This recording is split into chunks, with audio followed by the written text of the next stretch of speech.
I'm wondering if you can address some of the controversies or maybe just conspiracy theories tied to you, your brother, and the Podester group. So whether that's your personal email leak as it relates to Pizzagate, the undisclosed 75,000 shares of stock you received from the Kremlin, potentially violating financial disclosure laws, Uranium One being a client of the Podester group, why your brother left the Podester group after facing criminal inquiry. As an aspiring person in politics, I'm curious as to how you're dealing with all of these accusations. Thank you. This is how the alt-right does fake news. And it's personally painful because a lot of this is really total bullshit. Oh, what a tangled web we weave when first we practice to deceive. I think you'll love what happened to Hillary recently. So a heckler forced her to address the Pizzagate allegations in front of a brainwashed audience of ideological zealots. Let me tell you, this is how deep the rot goes. You have people on the right who made up this horrible, terrible story that John Podesta and I were running a child trafficking ring in the basement of a pizzeria in Washington, D.C. Now, you laugh about it or you moan about it. A lot of people saw that, and some misguided souls actually believed it, right? Because they saw it on the internet. And the reason this moment I think is so significant is not because any of the liberal abortion lovers in the audience were swayed, but rather that Hillary has to and will have to address these allegations for the rest of her pathetic life, and hopefully one day soon in a courtroom. Because the truth is the truth. It's eternal and unchanging.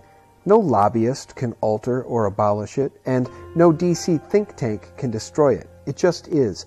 And sooner or later, it rises to the top. And the truth about Pizzagate, John Podesta, and Hillary Clinton that her audience doesn't know or want to know is that the global problem of child sex trafficking is now well known. And as it pertains to John Podesta specifically, he's a world-class, underage sex slave op cover-upper who defends unspeakable dregs, according to Andrew Breitbart in 2011. How the whole world doesn't already know that truth escaped Breitbart. What's in your closet, John Podesta?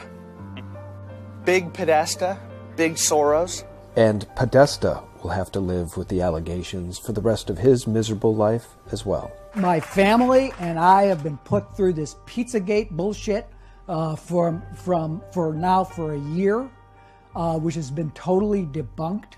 Of course, in 2011, no one had heard about the Pizzagate allegations or Comet Ping Pong. I know people who bring their children to go to this pizzeria, which is in a really nice commercial area in Washington, and it's got ping pong, so the kids play ping pong, they eat pizza. Or James Alefantis, whose connection to the Podesta brothers and Hillary Clinton is now well documented, as is their connection to Marina Abramovic and spirit cooking, a practice that traces back to a cannibalistic Roman pagan sex cult that worshipped Antinous, the underage boy and lover of Roman Emperor Hadrian.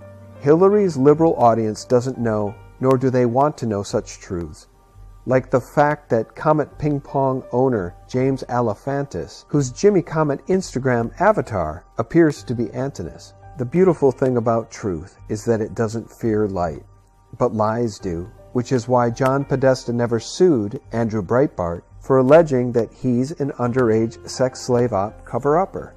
It's the same reason journalists like Liz Crokin can tweet even more direct allegations about Podesta, calling him a pedophile. And the liars that be don't even have the power of the threat of a lawsuit any longer because the truth media has the power of the collective. One whisper of a suit would result in a Kickstarter or GoFundMe campaign that would raise tens of thousands, if not hundreds of thousands of dollars for a legal defense fund. And the liars know it.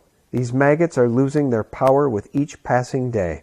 And we know exactly who these people are. We know what they do in the darkness. And they are terrified that soon the whole world will know the truth. And one more thing about truth. Like murder, there is no statute of limitations on it, which ought to put the fear of God into MSNBC Morning Joe host Joe Scarborough. President Trump's tweet has re-sparked the memory of Lori Klasutis, who was Joe's young intern, who was found dead in Joe's congressional office in Florida in 2001. The investigation was botched at best. The autopsy just as questionable as the coroner's past relationship to Joe. And now, thanks to President Trump, very important questions which have never been adequately answered are being re-asked. Like, where was Joe Scarborough at the time of Lori's fatal injuries? And if Joe Scarborough was in Washington, D.C., as has been suggested, why would Lori have scheduled an 8 a.m. appointment for him in Fort Walton Beach, Florida? If he was in Florida and had no prior knowledge of Lori's death, why didn't he show up for his 8 a.m. appointment?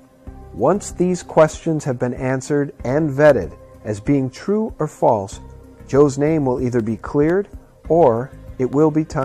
Joining me now to address all of these questions and topics, John Bolton, former U.S. ambassador to the UN, senior fellow at the American Enterprise Institute, and a Fox News contributor. Thank you so much for being here today. We appreciate it. Glad to be with you. Now, we've been keeping an eye on the forum there in Simi Valley that brings together defense contractors, members of the administration to talk about military readiness. And we have the opportunity to listen to the National Security Advisor, H.R. McMaster, speak, as well as the interview with our own anchor, Brett Baer, the follow-up. He asked McMaster what the greatest threat facing America was. Not particularly shocking answer. He said North Korea. I'd also like to get your assessment on that. Well, I think North Korea is part of it, but I think the threat as a whole, the strategic threat, is the proliferation of weapons of mass destruction more broadly. Including chemical and biological weapons. That's why I think President Trump's strike against the Assad regime in Syria for the use of chemical weapons was a very, very important aspect of this.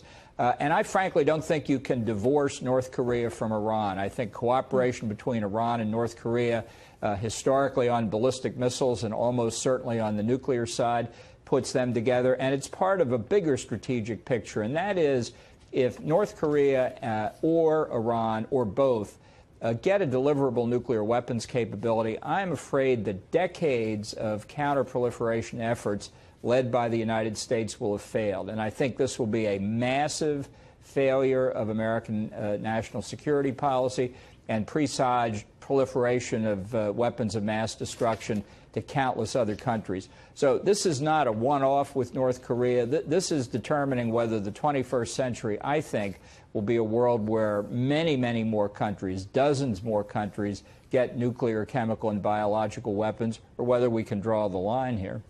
You know, as you're bringing that up, we just have some very recent reporting from our own national security correspondent, Jennifer Griffin, who also happens to be on the ground out there in California, speaking about this latest ballistic missile launch on the part of North Korea, and that it broke up on reentry. It's a hurdle they haven't been able to get past, one that apparently protects us, at least for now, from a warhead actually striking the continental United States. I mean, is there any relief in that, or do you think North Korea is actually getting very, very close, as we've seen them advance so rapidly recently?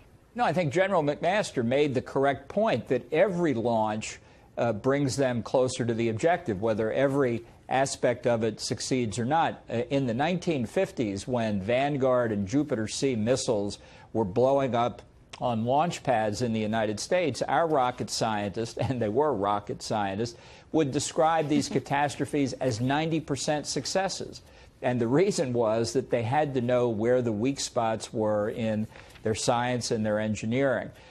You know, it's not at all clear what was under the nose cone of the rocket on this most recent launch, and therefore we can't really tell what that implies once they put a thermonuclear warhead under it. So I think we've still got some time. I don't think that, for example, if we launched a preemptive strike against North Korea's nuclear program, that they could retaliate by hitting the United States with nuclear weapons. But our intelligence is imperfect, and that's why there is precious little time to make a decision whether there's any prospect of North Korea denuclearizing on its own or under Chinese pressure, or whether we're going to have to use military force. We can't blink at this any longer. That's the choice we're coming up to very, very rapidly. Ambassador, something you just touched on briefly a moment ago when you talked about the proliferation of weapons around the world. McMaster talked about how all of these challenges have essentially brought our allies together, that now we're working to a greater degree with South Korea, with Japan. Is that something we're seeing on fronts all around the globe with rogue regimes, not just North Korea, but as you mentioned, Iran? Well, I think the record here is divided. I mean, I think South Korea, for example, is very split internally on how to handle the North Korean threat. But let's not forget, just a few days before President Trump's recent Asia trip, Moon Jae-in, the president of South Korea, agreed with China on no further deployments of the THAAD air defense system, no trilateral cooperation with the U.S. and Japan on missile defense, and no trilateral defense alliance with Japan and the United States. Now, that's been his position for a long time. That's very dangerous. All right, Ambassador, I hate to cut you off, but I'm getting a wrap here. Thank you so much for your insights. Glad to be with you.